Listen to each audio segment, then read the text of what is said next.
Hello, Augies Worldwide. I'm Dave Kassler, amateur radio call sign KE0OG, here with another episode of Ask Dave.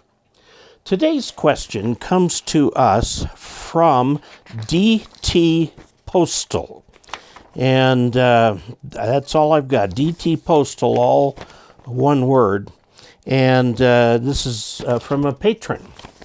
And the patron asks, I bought a bencher paddle keyer, secondhand, and I do not see how to wire it up to practice. I trust you are able to direct me to do so as to learn. I'm working on upgrading to general. Well, now, of course, you don't need CW to upgrade to general, so good luck on your studying for that. Now, let's take a look at that particular key. It's a very popular, normally they're called paddles, okay, rather than a keyer. The keyer itself, the thing that makes the dits and das, is inside your radio. And they used to make them separate back in the day, but they don't anymore. All the radios include proper keyers. You can still get a keyer that you can practice with, but why not just use your radio? Because it's all set up for it. Let's look at it. So before we jump into this and take a look at the paddles and the radio and the settings and all that sort of thing, I'd like to pay a special thank you to Chris Johnston. He's one of my recent patrons, and I really appreciate my patrons. And note that dtpostel, or postel, it's hard to tell how to pronounce that, he's a patron too. And his messages come straight through to me. So, if you would like to become a patron, you may do so by going to patreon.com/KE0OG. As usual, when we do any demonstration on radios, we're going to use the reference station to do it. And the reference station is the And the reference station is the ICOM 7300. Now let's take a look here. We are going to pick the band, any band. We've picked this one here. This is CW on 20 megahertz. And what you do is you go to the power. Okay, there's the power. Turn the power down to 0. Now that isn't completely 0, so go ahead and attach a dummy load to your radio, just to make sure you're not going to transmit. All right? Now, most people set CW pitch for 70 or 700 hertz, and the key speed is the speed at which you'll hear the dits and das. Okay, you go ahead into the menu, pick keyer, pick edit set. Okay, edit is for the memories and so on. CW key set. It wants to know a few things about it. Paddle polarity normal. In other words, we don't have it backwards. Key type, in this case, we have a choice of straight, bug, and paddle. We're going to pick paddle. Okay. It also gives you the opportunity to use your microphone to transmit code, and we'll skip that. Okay, you can do it. Use the buttons on the top of the microphone here for the two paddle sides. That would take some real skill to do well. Okay, keyer type, you've got a choice of straight, bug, paddle. We pick paddle. Paddle polarity normal.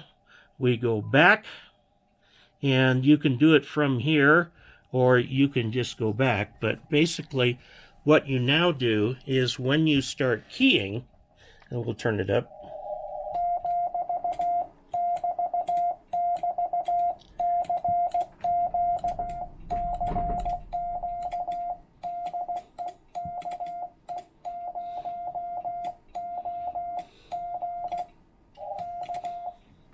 Okay, now let's take a look at the bottom of this thing.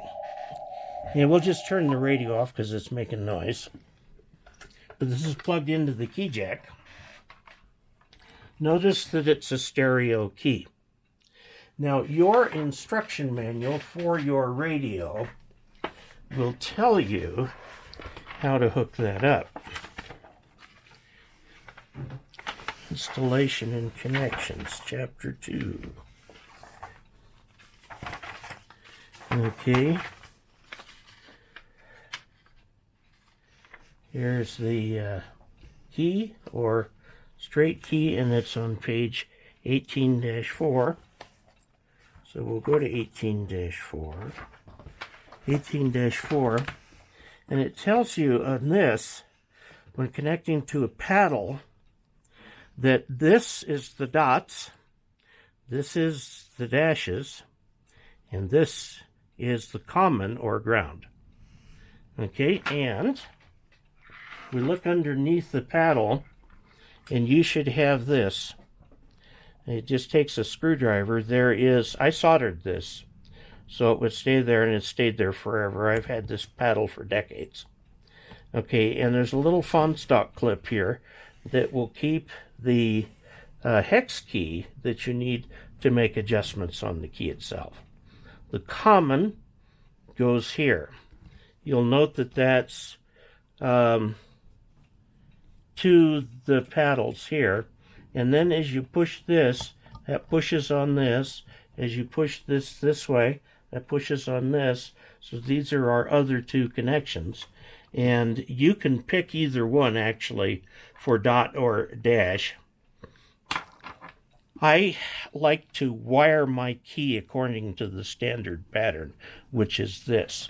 But you will remember on here, if we look at that, if we look at the menu key set, it has a paddle polarity. So if you hook it up wrong, you can reverse it. And the side that made dits will now make dots. Okay, I'm going to leave it normal for mine. Okay. So, that's how you do it. This one down here is common, and these are your dot and dash. Okay, so da would be this one. Here's your das, or your dashes. Here's your dit, or your dots. Okay, and unfortunately, the way those rhyme. But you can wire it up like that. You need 3 conductors and a connecting cable. And if I take this off of this is an old Radio Shack cable, you will see how I've wired these together so that the blue one goes to the front, and that's the dits, and the white one goes to the middle. This is called the tip, this is called the ring, and this is called the sleeve. Tip, ring, sleeve. The sleeve is ground. In almost all cases where you will see this kind of thing, it's the common. All right, so there you have it. So, I hope that answers your question and tells you a little bit about wiring up that paddle. The keyer is actually the thing that turns your hand motion into dits and das. That is inside the radio. It's electronic.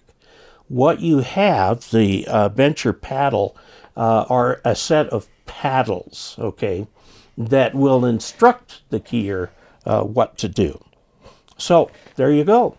If you've watched this far in this video, perhaps you'd like to help support this channel. You can do that by going to dcasler.com/support and picking a way that works for you.